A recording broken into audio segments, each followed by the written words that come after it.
Bonjour et bienvenue, vous êtes avec Fabien. Aujourd'hui nous allons voir comment on va se servir des rétroviseurs. Alors avant de parler et de vous expliquer pourquoi et comment on va se servir des rétroviseurs, on va essayer de voir qu'est-ce qui nous permet de communiquer avec les autres usagers. Alors pour communiquer avec les autres usagers, tout d'abord on va avoir l'appel lumineux. Donc l'appel lumineux dont on va se servir simplement en tirant la manette qui se trouve à notre gauche, donc la manette de feu vers nous, qui va allumer les feux de route. Donc comment on va s'en servir? Voilà. Maintenant, pour quelle raison on va s'en servir? Donc on va pouvoir s'en servir de nuit avant un virage ou avant une intersection pour signaler notre présence. On va pouvoir également s'en servir pour indiquer aux usagers d'en face qu'ils vont arriver sur un danger, notamment un accident ou des travaux. Bon, les gens ils s'en servent pour dire qu'il y a les flics, mais au moins ça a le mérite de faire ralentir les gens. Et le jour où il y aura un accident, les gens comprendront qu'il faut ralentir et ils ralentiront. Et on a le klaxon. Le klaxon que je ne vais pas utiliser car nous sommes en agglomération, qui se trouve ici. Il y aura juste à appuyer là, ou même au milieu. Alors, pourquoi en cas de danger immédiat uniquement en agglomération? C'est tout simple. Je ne sais pas si vous connaissez l'histoire Pierre et le loup. Alors, l'histoire Pierre et le loup, elle est toute simple. À l'époque, à la montagne, les bergers, quand ils apercevaient le loup, ils hurlaient « Au loup, au loup, au loup !» Et les bergers du coin se pointaient avec leurs fourches pour buter le loup. Et Pierre, c'était un petit malin qui s'amusait à appeler au loup. Et quand les bergers arrivaient, ils se foutaient de leur poire et ils leur disaient « Mais non, il n'y a pas de loup, je vous ai bien eu et tout. » Et ainsi de suite, jusqu'au jour où il y a réellement eu le loup. Et cette fois, Pierre, il a appelé au loup. Et les autres bergers, ils ont dit « Ah non, cette fois, il nous aura pas, on va pas venir pour rien, patati patata. » Et résultat, le loup, il a bouffé toutes les brebis et Pierre. Et le klaxon, c'est pareil. À force de s'en servir pour un oui ou pour un non, tout le monde s'en fout. Par contre, le jour où vous aurez besoin de vous en servir, c'est pas obligé que ce soit pour un danger qui vous concerne vous. Vous voyez quelqu'un par exemple qui recule, qui va renverser un vélo, et vous klaxonnez. Par contre, c'est pas tintin. Ça, les gens ils s'en servent pour dire hey, salut. Non, c'est tin jusqu'à ce qu'il percute, en espérant qu'il percute dans sa tête avant le vélo. Voilà pour le klaxon. Et on a également le fameux clignotant. Voilà, clignotant droite ou le clignotant gauche. Alors, qu'est-ce que ça veut dire quand je vais mettre mon clignotant? Eh bien en fait, c'est tout simple. Vous allez me dire, oui, ça veut dire je vais à droite ou je vais à gauche. En fait, pas seulement. Quand je vais mettre mon clignotant, ça veut dire une chose précise. Ça veut dire, moi, je peux aller à droite et je vais y aller à droite. Moi, je peux aller à gauche et je vais y aller à gauche. Mais avant de dire qu'on peut y aller, il va peut-être falloir s'en assurer. Pour cela, on va se servir des rétroviseurs. Donc on va regarder un petit peu tous les rétroviseurs. Je vais mettre un petit peu d'essuie-glace avant. Voilà. Alors, on a le rétroviseur intérieur qui nous montre cette partie. Je vais zoomer dessus. Voilà. Le rétroviseur extérieur droit qui nous montre cette partie-là. Et le rétroviseur extérieur gauche qui nous montre cette partie-là. Donc, le rétroviseur intérieur, on y revient. Donc à droite, on voit bien la bouche d'égout. Au loin, très loin derrière, on a vu la voiture passer. On voit encore une voiture qui est en stationnement. On voit l'herbe. On voit le trottoir qui s'arrête. Tout ça, on le voit. Et c'est ce que vous disiez quand vous regardez dans un rétro. C'est que s'il y a quelque chose, vous le voyez. Et s'il n'y a rien, vous pouvez rester le temps que vous voulez. Il n'y a rien. Tout simplement. Maintenant, on va regarder un petit peu. Qu'est-ce qu'elle dit, ma fiche? Alors, la fiche, qu'est-ce qu'elle me montre? Alors, là, on a la partie du rétroviseur intérieur. Donc, le rétroviseur intérieur, il me montre cette partie-là. Voilà. Donc, on voit bien que ça monte derrière. Là, on a vu la voiture passer. On ne s'est pas demandé, tiens, qu'est-ce que c'est qui passe? Un ovni? Non, non, on voit bien que c'est une voiture. On a le rétroviseur extérieur droit qui nous montre cette partie-là. Voilà. Et on voit qu'il y a une partie qui coïncide entre le rétro intérieur et le rétro extérieur. Exemple, là dans le rétro intérieur, on voit la bouche d'égout, la bouche incendie, pardon, et le trottoir à droite. Et dans le rétroviseur, on voit également la borne d'incendie. Le rétroviseur extérieur gauche qui nous montre cette partie-là. Et également dans le rétroviseur extérieur gauche, il y a une partie qui coïncide ici. Donc là, on va regarder le rétroviseur intérieur. On voit les piétons, le rétroviseur intérieur et le cycliste. Et dans le rétroviseur extérieur, bon, les piétons sont partis, mais on voit le trottoir par exemple. Là, on voit le trottoir dans le rétroviseur intérieur. Donc c'est pas évident parce qu'il faut que je zoome, que je dézoome. Mais voilà, c'est ça qu'il faut retenir, des rétroviseurs. C'est que s'il y a quelque chose à voir, vous le verrez. S'il n'y a rien, bah il n'y aura rien à voir. Donc vous pouvez rester le temps, bah il n'y aura rien. Maintenant, les rétroviseurs, qu'est-ce qu'ils vous montrent? Bah en fait, ils vous montrent tout ce qui va se passer derrière vous. D'accord? Maintenant, il y a une partie qui ne vous montre pas, c'est ce qu'on appelle l'angle mort.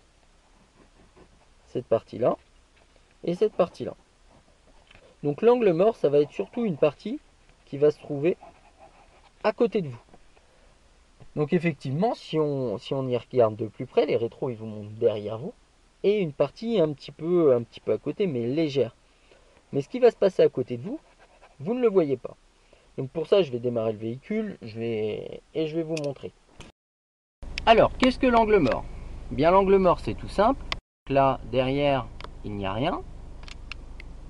À droite, il n'y a rien. Et à gauche, il n'y a rien non plus. Maintenant, si on tourne un petit peu plus la tête, on va... Bah tiens, là, oui, il y a une voiture.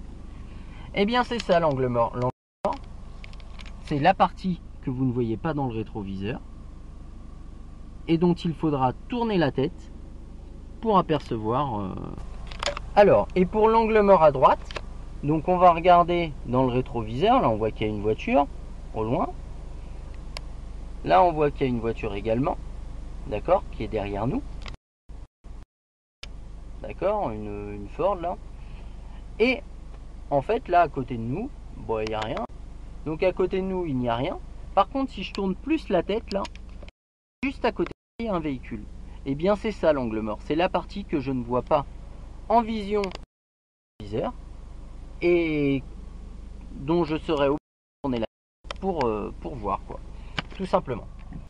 Donc qu'est-ce que je vais contrôler à chaque fois avant de changer de direction? Bah, avant de changer de direction, je vais m'assurer que personne n'est en train de me dépasser par la gauche si je vais à gauche, ou que personne n'est en train de me dépasser par la droite si je vais à droite. Donc on est d'accord que si quelqu'un me dépasse par la gauche, va falloir que je contrôle si personne n'est derrière moi ou est en train de venir à côté de moi avant de tourner à gauche. L'angle mort, on verra ça plus tard. Ce sera surtout sur les changements de voie qu'on effectuera un angle mort pour s'assurer que personne n'est à côté de nous. Mais vaut mieux apprendre à marcher avant d'apprendre à courir. Donc on va déjà commencer à contrôler les rétros intérieurs et extérieurs et ensuite on verra l'angle mort. D'accord? Donc à chaque fois que j'irai à gauche, qu'est-ce que je vais contrôler d'abord?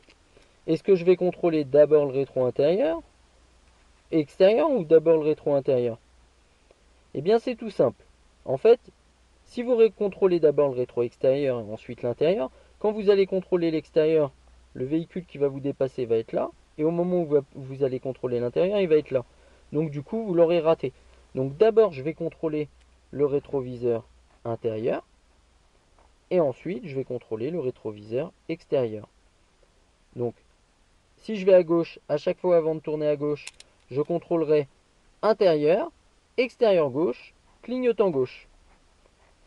Alors quand je vais à gauche, ce qui se passe à droite, je m'en fous un peu parce que moi je vais aller à gauche. Et quand je vais à droite, ce qui se passe à gauche, je m'en fous un peu parce que je vais aller à droite. Donc si je vais à droite, je contrôlerai intérieur, extérieur droite, clignotant droite. Donc on va le faire ensemble. Donc si je vais à gauche,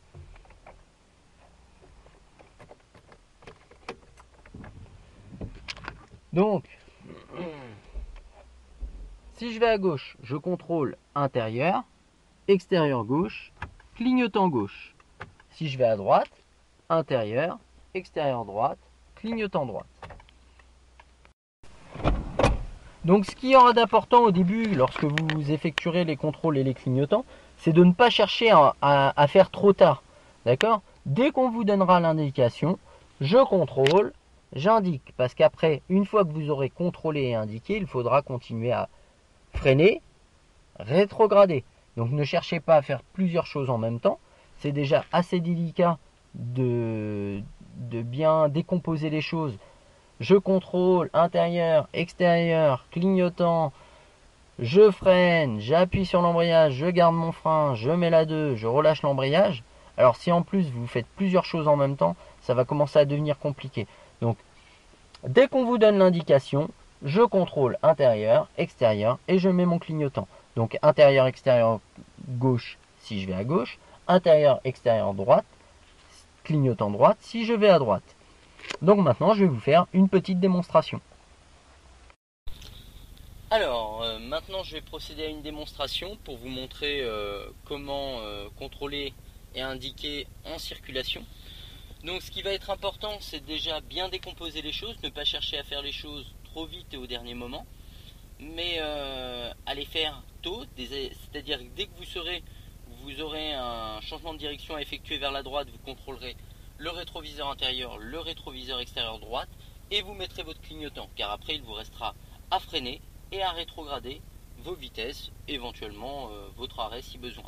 Si vous avez un changement de direction à faire vers la gauche, ce sera le rétro intérieur, le rétro extérieur gauche et le clignotant gauche, et ensuite vous aurez à freiner et à rétrograder. Si par contre vous effectuez un changement de droite vers la droite, il faudra à ce moment-là contrôler derrière vous, donc le rétro intérieur et extérieur, mais également à côté de vous, en contrôlant l'angle mort à droite pour les changements de direction vers la droite, et intérieur, extérieur, gauche et à côté de vous vers la gauche, donc l'angle mort à gauche pour les changements de direction vers la gauche. Donc nous allons maintenant partir en circulation. Je vais mettre ma caméra qui est en route. Alors, donc je mets ma ceinture. Avant de démarrer, je vais m'assurer que personne n'est en train de me dépasser. Donc contrôle intérieur, extérieur et l'angle mort à gauche. Je mets mon clignotant pour indiquer mon intention de démarrer.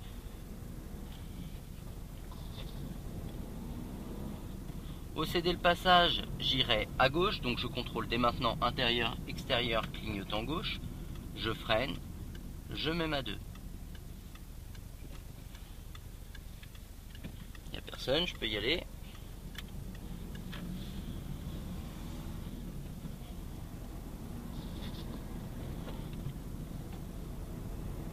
J'irai à droite à la prochaine, donc je contrôle dès maintenant intérieur, extérieur, droite, clignotant droite. Je freine, je mets ma 2 et je relâche bien mon embrayage comme on vous l'a appris.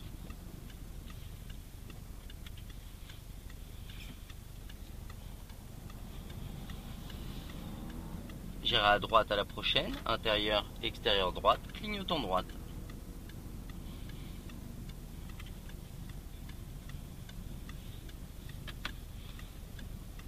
Également, je devrais indiquer tout changement de direction lorsque je vais dépasser un véhicule, même si celui-ci est à l'arrêt, je vais me déporter.